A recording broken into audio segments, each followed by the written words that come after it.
gotten a lot of comments on our videos of people asking, how do you as a woman justify yourself being a pastor? And when I point out that our denomination, the United Church of Christ, ordains women, and that's who has authorized me, people seem to be very confused and are very concerned about what I specifically believe about women's ordination. And that's just a very odd question. And I think some of it might have to do with being just completely unfamiliar with how ordination works in a mainline Protestant denomination. So I thought I would explain that here and see if that alleviates some of the questions people have. It probably won't, but I thought I'd try.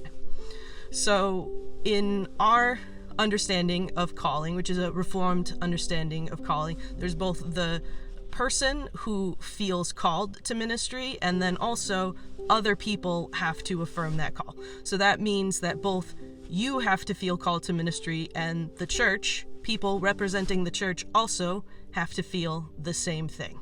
So to begin the ordination process, you go to your pastor and you say, I feel like I might be being called to ordained ministry. And so then the church will gather together a committee of people to help you discern. And after you do that a while, that committee then recommends that you go to the church leadership, your local church leadership, and they'll meet with you. And then eventually they will recommend that you go meet with the Association Committee on Church and Ministry. And this is the regional body that is in charge of overseeing clergy and also overseeing the ordination process. We call it the member and discernment process. So you go and meet with them, and they accept you into the member and discernment process for a number of years as you discern what the Spirit is telling you.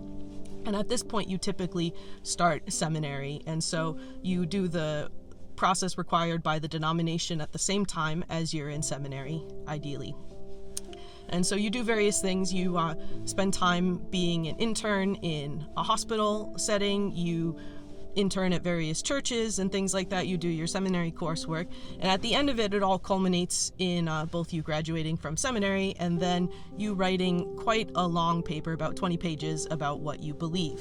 And then the committee examines you on that paper. Sometimes you have to write it multiple times. And what the committee is trying to determine is both whether you have like the moral and ethical qualifications to be a pastor, but also whether what you believe fits within the realm of what's acceptable for our denomination. Because they're not only deciding whether you're a decent person or have a calling, they're trying to determine whether you have a calling to ordained ministry in and on behalf of the United Church of Christ. So after you're examined by the committee, they approve you, and then you're put forward to a different examination. It's called an ecclesiastical council, and there are lay people and clergy from all the area churches, and they then examine you on your paper and what you believe and who you are, and then they vote to approve you for ordination. After your ecclesiastical council, then you're finally permitted to start searching for a church to see if a church will call you as pastor. So you do your search and you find a church that's willing to call you as pastor, and it's at this point that you can finally be ordained. So the church that's calling you as a pastor, the church you came from, and the association all join together to have an ordination service for you. And during part of the ordination service, there's a part where they list the evidence going for you. These churches have recommended you. Here's what you've promised. Here are the vows you've made. Here's what you believe.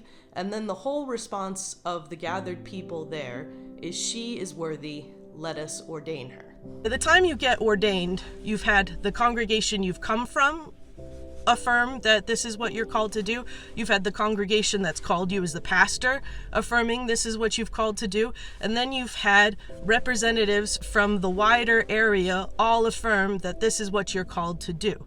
So it's over 100 people probably at that point have said, yes, this is something that we feel you're called to do, and it's something you feel you're called to do. So the idea of asking me to justify myself when other people have already done so much affirmation and examination is just foreign in how we're organized. The seminary as well, they've also done the same amount of affirming and approving as well. So it's just an odd way of looking at ministry as it's something just about me rather than it's what the whole church has done. So it's a whole church calling, and that's a major difference, I think, than how some other denominations or groups of Christians might look at things.